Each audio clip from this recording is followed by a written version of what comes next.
Hi, I'm Angela McKinney with the Indiana IEP Resource Center here at the 2018 Focus on Inclusion Conference, and I'm here with Dr. Peg Dawson. And Peg's been here talking about a lot of different really exciting things for students. So I've got a couple of questions for you, if that's okay.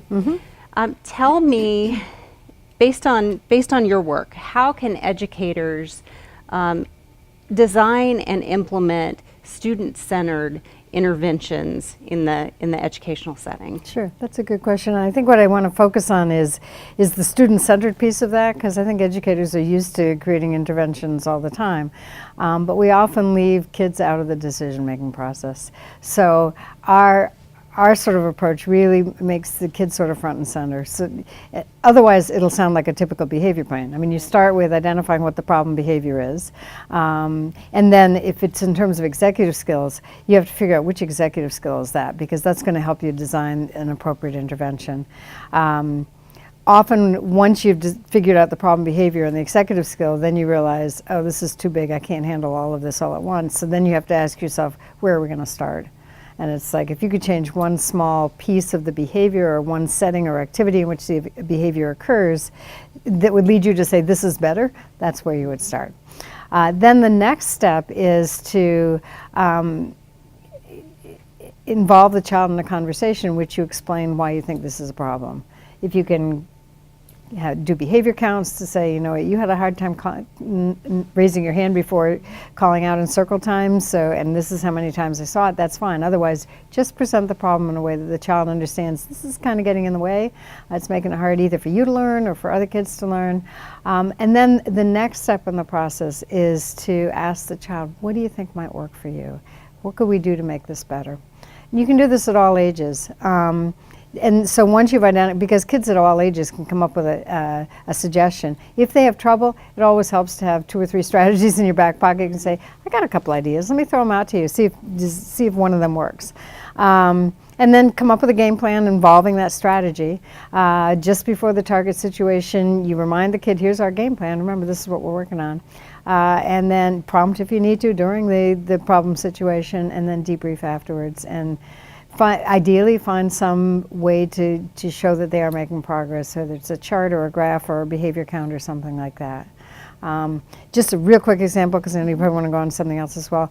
I had someone who I was working with last year, a teacher, who tried that with an intellectually disabled high school student who realized she had huge problems with response inhibition, and it was getting her in trouble because she was blurting out in class. And when the teacher said to her, so how do you want to work on this? She said, it would really help me if you would remind me before the class starts not to call out. That's all it took. So you know, it is somewhat cumbersome, but and the key piece is involving the child, and A, recognizing it's a problem, and B, helping to come up with a strategy for solving the problem.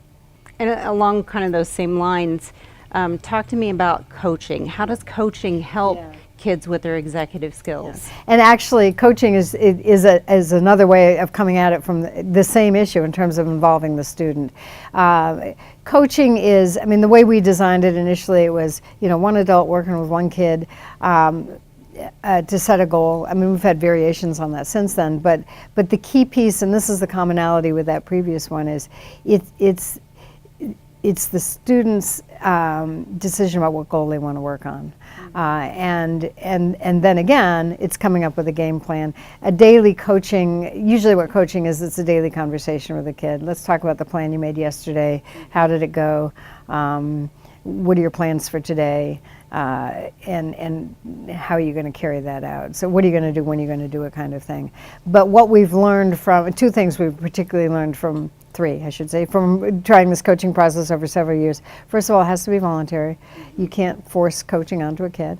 Second of all, the kid has to be the one to set the goal. You know, a couple of times in the last year or so, I've had coaching situations that didn't work, and when I asked the coach what happened, they said, the parents set the goal. So kid no longer had ownership. And then the third thing is help the child, or the student, because we often do this with high school students, create a visual so they can see the progress they're making. And you know, it could be anything. It could be grades on tests, watch that graph go up. It could be number of call-outs, calling down, you know, whatever they're working on. But you can usually find a visual to show progress. Well, thank you so much for being Okay, here. yeah, We sure. appreciate it, and we look forward to you coming back in the I'd future. love to. Yeah, that'd be Great. great. Thank you so much. Yep.